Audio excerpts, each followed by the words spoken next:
I mean, listen to this. I like Wired. They're a great channel. Uber's drive to become the Kleenex of robotaxis. It doesn't matter who makes the tech. When you call a robocar, Uber's mission is to make sure you use its app, right? We know they're phasing the drivers out. That's why I always say, go and join the Fair Co-op. The link is below under my referral code, because there you can actually be an owner of an AV one day when they phase us out completely. You know, when Rideshare is over, you might own an autonomous vehicle. So at a 2015 event, then Uber CEO Travis Kalanick, who I wish he came back, pondered aloud the future of his ride-hail company in a world of self-driving cars. They were still a ways off, he acknowledged, 5 or 10 or 15 years. But to him, Uber's role was clear. We are going to be part of the future, he said. Or are we going to resist the future like that taxi industry before us? For us, we're a tech company, so we've said, let's be part of that. Kalanick isn't at the head of Uber anymore, but the specter of disruption remains. 10 years later, self-driving vehicle companies that mostly didn't exist in 2015 are readying robotaxis for passenger rides. Moreover, nearly every player in the currently hot robot car space has something in common. They've signed a deal with Uber. So yes, just take a look. The ride-hail company has announced tie-ups with almost every global autonomous vehicle player. Pony AI, late 2025 in the Middle East. Serve Robotics, Delivery Robotics in the US. Torque Robotics by Daimler-Benz. That's rolling out in 2027 in the United States. Volkswagen Group of America in 2026 in the United States. Waymo, already since October 2023, probably the dominant player in the US as far as AVs go. Wave, W-A-V-E, to be determined, Great Britain.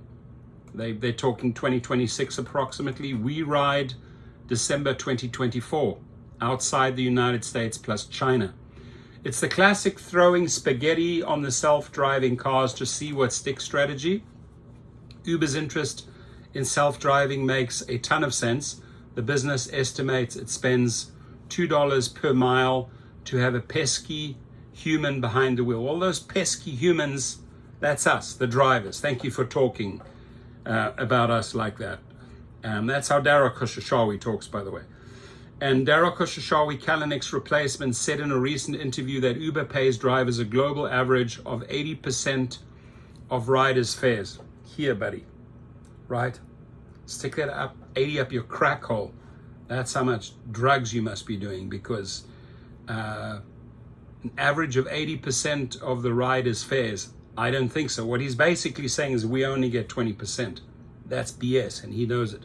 Many drivers believe Uber takes much more. No, actually, many drivers know Uber takes much more. So how much more money could Uber made if robots did the driving? We think it's an enormous long-term opportunity, Khosrowshahi said. And you can see that Khosrowshahi's got a big double middle finger in this interview against the drivers.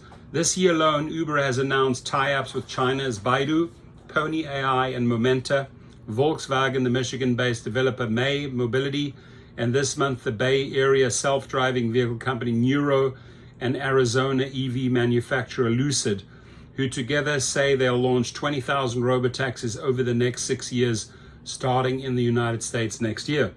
As the world and the taxi business hints at a big changes on the roads, Uber seems poised to maintain its status as the Kleenex of ride-hail, a name brand synonymous with an entire category. It's inconsequential who builds the tech.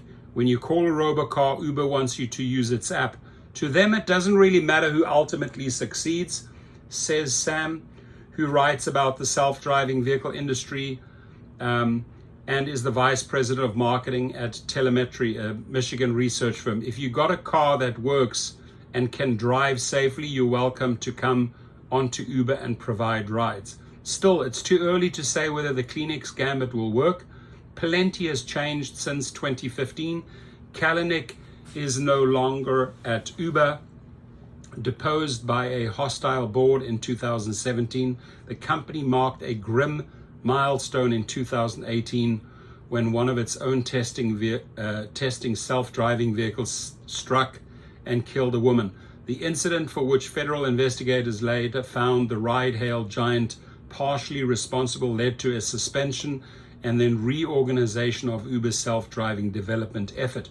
In 2020, Uber sold off its autonomous vehicle unit to a competitor. In some ways, though, this asset-light existence where Uber serves as the middleman for drivers and riders without owning its own robocar seems to have worked for the company. Under the guidance of CEO Daro Khosrowshahi, the company finally recorded its first profit last year on the backs of drivers, on the backs of riders. One potential issue for Uber is that its particular role in the autonomous vehicle industry won't be super useful for a while. Uber is powerful because it's already on the phones of some 160 million active monthly users all around the world. The company is good at matching people driving cars with those millions of people who want rides, but there likely won't be millions of robotaxis for a while. Waymo is the US leader in robotaxis, has about 1,500 vehicles operating in 5 cities. Baidu says its next city, Dubai, will have 100 robotaxis by the end of this year.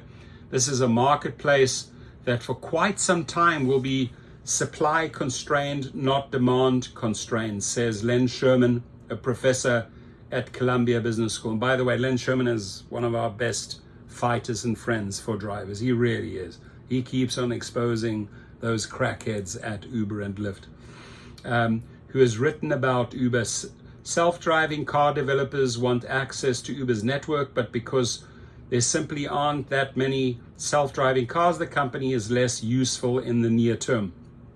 This leads to another potential issue. Uber may have less power to get a big chunk of each fare in the robotaxi world. The company has spent billions figuring just how much they need to pay individual drivers to take on fares, the absolute minimum. Robotaxi tech developers who have spent their own billions building self-driving software will likely look to take a bigger portion of each fare. After all, companies including Tesla and Waymo run their own ride-hail apps. Do they really need Uber? I guarantee they'll drive a harder bargain, says Sherman. A spokesman for Uber didn't provide financial details of its existing partnerships. Chinese Uber competitor Didi, which acquired Uber's China business in 2016, seems to be following the old Uber self-driving playbook. It has its own autonomous vehicle technology subsidiary, which is building autonomous vehicle software. It said last year that it would work with EV firm GAC Aon to mass produce robotaxis starting this year. It may be that Uber hasn't totally closed the door on owning some of its own robotaxi tech. Earlier this summer, the New York Times reported that Kalanick was back and in talks to acquire the US arm of the Chinese AV company Pony.ai. With a financial asset from Uber. A spokesman for Pony declined to comment on the report. Uber told the Times that it plans to work with many AV players globally. The Kleenex strategy, in other words. One company is conspicuously missing from all the talk stack of Uber's autonomy partnership press releases, of course. In a February interview, Uber Khosrowshahi seemed to indicate that it's not for lack of trying. Tesla appears to want to own its whole self-driving car operation, the technology, the cars, the maintenance, and the app that powers it. You think that'll work? Your comments. But Uber could still be a great robotaxi partner, Khosrowshahi said. Ultimately, we're hoping that my charm and the economic argument gets Tesla to work with us as well, he said. So who's left out of the equation here? 100% the drivers. I mean, this guy doesn't care a continental crap about the drivers. And let me just tell you something. Success is the best revenge. Prove other people wrong. Take that upset, that anger that you have towards these companies, channel it into your own success. Start your own fleet of vehicles. I show you below at Gig Rocket how to do that. Become a private driver where you are your own company. You have your own LLC, you have your own licensing, you have your own commercial insurance. I teach you how to do that below at gigrocket.com. Right? And I always say success is the best revenge.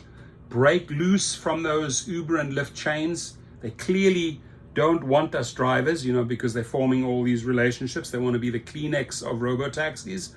And you now have the ability to convert or reach all of those individuals. They don't really want to be in a RoboTaxi. They want a private driver. They want someone who will be there on time, clean vehicle, safe driver, reliable, that'll get them to the airport. So you have that opportunity. And again, allow success to be the best revenge, my friends. Have a wonderful day. Please leave a comment on the story. And it's a good story. I mean, Wired always brings you really detailed, good stories. They also showed us all the partnerships that Uber already has with autonomous vehicle companies. And nowhere in the equation, my friends, are we mentioned, right? Nowhere. Let it be known. Your comments.